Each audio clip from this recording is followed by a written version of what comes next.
Kita tidak ingin masa depan pelajar-pelajar terutama di Kota Depok ini menjadi generasi kuper, generasi kurang gaul.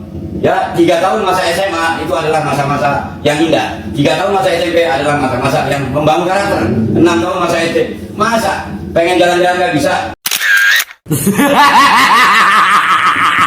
Oke teman-teman, ini ada video yang konyol lagi nih. Ngaku aktivis, nggak tahu aktivis apa ya ini. Mungkin aktivis Lemong yang mengatakan bahwa anak-anak Depok kalau tidak studi tour itu bisa jadi generasi Cooper katanya. Kita simak dulu videonya. Assalamualaikum warahmatullahi wabarakatuh. Kami adalah aktivis Depok. Menyikapi edaran dari Gubernur Jawa Barat Bapak KDM tentang larangan tur ke luar daerah ataupun larangan melakukan perpisahan, ini harus dikaji ulang dan diperhatikan. Karena kalau cuma alasannya mereka orang nggak mampu segala macam, bisa langsung ngomong dengan kepala sekolah. Atau kalau memang masalah biaya terkendala, bicara kepada kami juga bisa. Karena kita tidak ingin masa depan pelajar-pelajar terutama di Kota Depok ini menjadi generasi kuper, generasi kurang gaul. Ya, 3 tahun masa SMA itu adalah masa-masa yang indah. 3 tahun masa SMP adalah masa-masa yang membangun karakter. 6 tahun masa SD, masa pengen jalan-jalan nggak bisa. Apakah mereka akan menjadi generasi kuper, generasi kurang pergaulan? Kalau di orang Depok ditanya Tasikmalaya aja kagak tahu. Orang Depok ditanya Sumedang aja kagak tahu.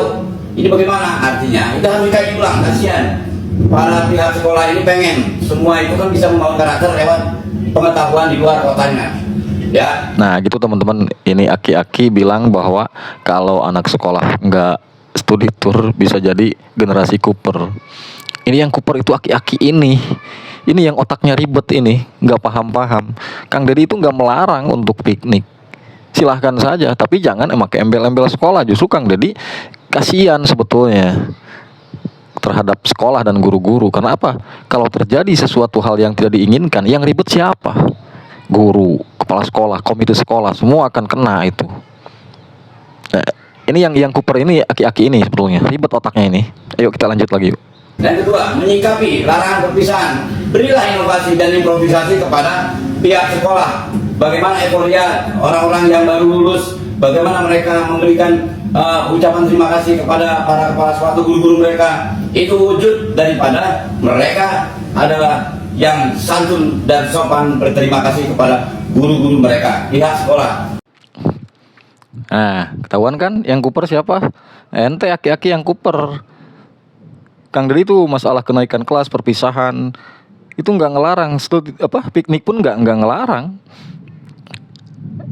Ini aki-aki yang Cooper ini.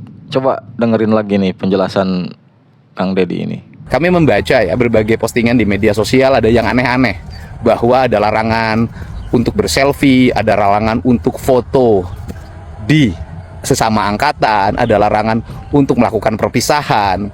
Saya tegaskan kembali ya, yang kami larang itu adalah kegiatan-kegiatan studi tour, kunjungan ilmiah, studi industri, kunjungan industri, apapun namanya, yang di dalamnya melakukan pembebanan pada orang tua siswa, yang pada akhirnya banyak orang tua siswa yang orang tuanya tidak dalam posisi punya kemampuan keuangan, harus ngutang ke sana kemari yang berakibat pada beban ekonomi hidupnya semakin berat. Yang keduanya, jaminan keselamatan terhadap siswa seperti terjadi pada waktu kecelakaan SMK di Depok yang mengakibatkan meninggalnya jumlah orang yang sangat banyak.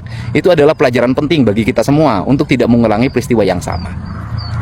Adapun kegiatan di sekolah, kenaikan kelas, kemudian perpisahan, itu bisa dilaksanakan oleh siswa melalui kreativitas yang dibangunnya.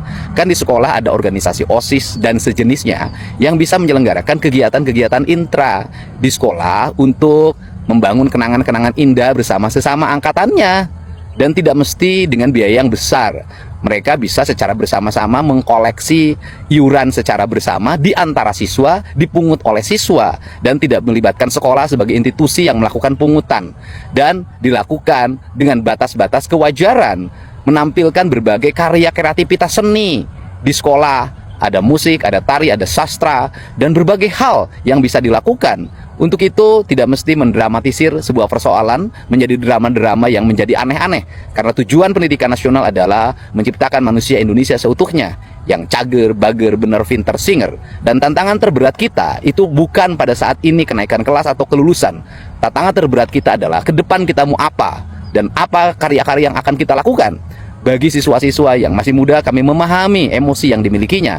Tetapi kelak, setelah usianya 25-30, sudah berkeluarga, kemudian mencari pekerjaan susah, nanti akan merasakan betapa beratnya menjalani hidup dan betapa diri kita harus menata diri sejak dini menjadi manusia-manusia yang berkualitas. Bukan manusia-manusia yang cengeng, yang senang akan pesta, menghambur-hamburkan uang orang tua untuk kesenangan pribadi, sedangkan orang tuanya mengalami derita. Tugas saya sebagai gubernur adalah membangun kualitas anak-anak Jawa Barat ke depan agar menjadi anak-anak yang tangguh, cerdas, dan mampu bersaing dengan provinsi-provinsi lain, bahkan bangsa-bangsa lain. Ah, dengekeun si aki-aki Bapak aing nyarita. Justru Bapak aing nyaah ka generasi muda supaya tidak kuper. Nah, anak muda kuper itu ketika dia luntang-lantung, keluar sekolah luntang-lantung. Nah, itu kuper namanya, kek.